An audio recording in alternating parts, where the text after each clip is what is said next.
তোমরাই বলো সাকসেস জীবনের অনেকগুলো সিঁড়ির মাঝখানে প্রথম সিঁড়িটা কি এটা? মানে আমার তো মনে হয় প্রথম সিঁড়িতে পাটা আমি দিয়েই ফেলেছি। দাঁড়াও এই কথাটা বলার পেছনে একটা অনেক বড় কারণ আছে, আর সেটাই আজকে তোমাদের সাথে শেয়ার করব। দেখো, কিছুদিন আগে যখন আমি অনেক বেশি ফটো আপলোড করতাম বা ভিডিও বানাতাম, তখন না কিছু লোকজনের সেটা একদমই সহ্য করতে পারতো না। পেছনে অনেক রকম কথা বলেছে, আবার অনেকে তো সামনে বলতেও ছাড়েনি। কি আমার জীবনে আমি এমন কিছু লোকজনও দেখেছি যারা নিজের খেয়ে পরের সংসারে আগুনে ঘি ঢালতে এসেছে। যাই হোক, এতে কিন্তু আমি কখনো হাল ছাড়িনি।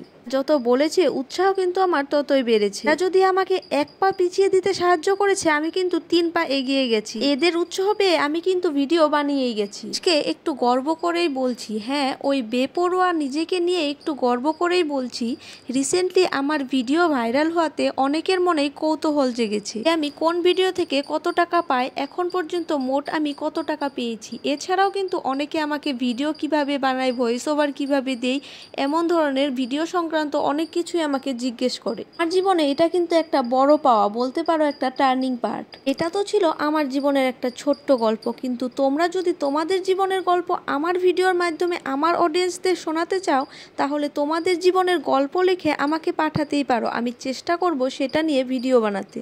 দেখো, কথা বলতে বলতে ভোগের সব মোটামুটি রেডি হয়ে গেল। আজকে ছিল বাড়িতে দ্বাদশীর ভোগ। থালাতে ছিল শাক, বেগুন ভাজি, আলু ভাজি, মিষ্টি লাউ ভাজি, লাবড়া, পনির, ডাল, চাটনি, সঙ্গে লুচি, পায়েস, সঙ্গে তুলসী পাতা দিয়ে গোপালকে নিবেদন করেছিলাম।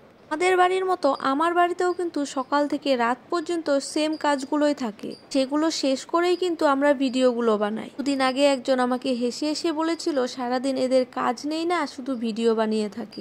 এমন ধরনের কথা বলা লোকদের উদ্দেশ্যে বলছি, বান্না বাচ্চা কাচ্চার কাজগুলো কিন্তু আমাদের বাড়িতেও থাকে সবার বাড়ির মতোই। রান্নাবাড়ি করার পরেই কিন্তু আমাদের পেটেও ভাত যায়।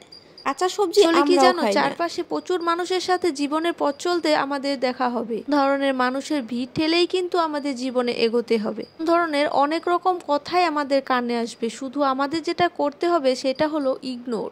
জীবনে না কিছু মানুষ আসেই আবর্জনা ছড়াতে, বা নিজেরাই আবর্জনা হয়ে। একে না ওই আগাছার মতো উপড়ে ফেলে দিতে হবে। ভাই, আমার জীবনটা তো শুধু আমার, আর তোমার জীবনটা শুধুই তোমার। জীবনের বাউন্ডারিটা না নিজেকেই করতে হয়। টিভিটি দেখলেই নিজেকে সরিয়ে নিতে হয় সেখান থেকে। তাই খারাপ লাগলেও না, আমাদের জীবনের কিছু কাছের মানুষই আমাদের জীবনে ভালো দেখতে চায় না, চাই আমরা খারাপ থাকি।